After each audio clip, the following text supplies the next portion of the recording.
Welcome to Learn Short and Typing with Vikas sir. Progressive Magazine, October 2021.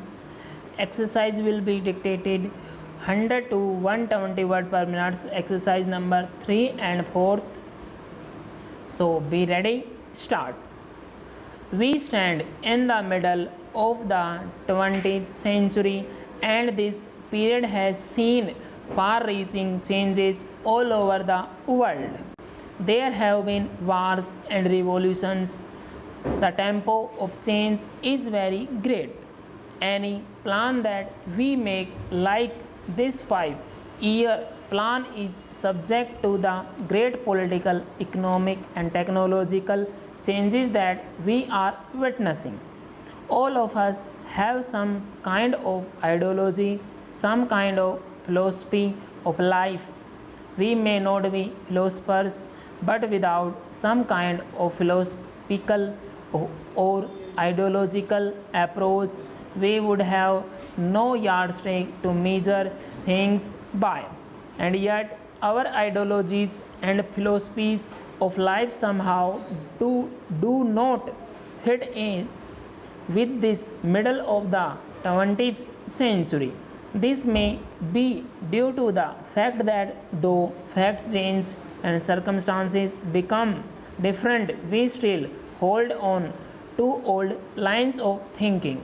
The human mind is singularly conservative and it does not change easily. We hold on, if I may venture to say so, to some out of date philosophical or ideological approaches. Take the question of war. Many people say that because of various developments in the world, war has become or ought to become out of the question. War was useful, whether good or bad, if it helped you to realize your objective. When it does not do that, when in fact it does the reverse, then no person should indulge in war. I should like to extend that parallel a little further. If a war, atomic or other, is now something that can only be considered excessively foolish, Cold War becomes more and more absurd. Cold War exists, it goes on, but really analyzed in the circumstances of today, it has little meaning. Likewise, certain other approaches, some economic approaches, which may have a great deal of truth, just do not fit in with the present circumstances. The major fact of today is the stupendous growth of technology, the tremendous growth of the productive apparatus of society, the tremendous power that human being possesses and are likely to possess in the form of atomic energy. These things are not quantitative changes but qualitative changes in society. Of course, in India, we have not been very powerfully affected by the technological process. We have read about it, but we have no real sensational of it. In planning, however, we have to think in technological terms of production of wealth on large scale. We are now going to have annual plans. Every year, a report of the annual plan will be placed here, which will give a more precise indication of the targets for that year. I hope to place a report of the annual plan of the first year of the second 5-year plan before this House during the next session. We have said that our objective is a socialistic pattern of society. I do not propose to define precisely what socialism means in this context because we wish to avoid any rigid or doctrinaire thinking. If even in my life I have seen the world changes so much that I do not want to confine my mind to any rigid dogma. But broadly speaking, what do we mean when we say socialistic pattern of life?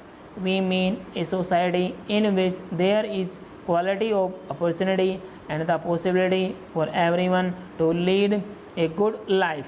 Obviously, this cannot be attained unless we produce the wherewithal to have the standards that a good life implies.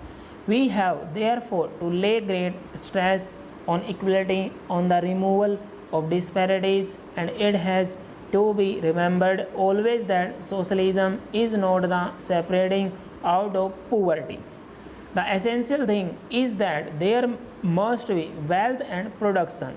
There is a good deal of talk about ceiling, and one naturally tends to agree with it because one wants to remove disparities. But one has always to remember that the primary function of a growing society is to produce more wealth, otherwise, it will not grow and one will have nothing to distribute. If in the process of fixation of ceiling or in any other method of producing some kind of equality you stop this process of wealth accumulation, then you fail in your objective. Therefore, whether it is in industry or agriculture, the one and the primary test is whether you are adding to the wealth of the country by increasing the production of the country.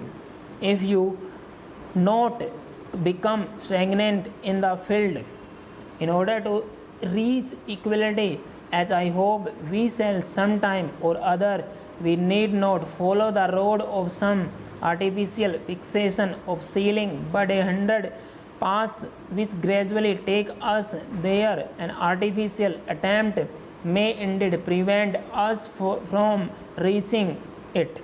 Remember this: while we plan, while we work, our population also grows. I gave the House just now the estimated figure of our national income in the next 20 years.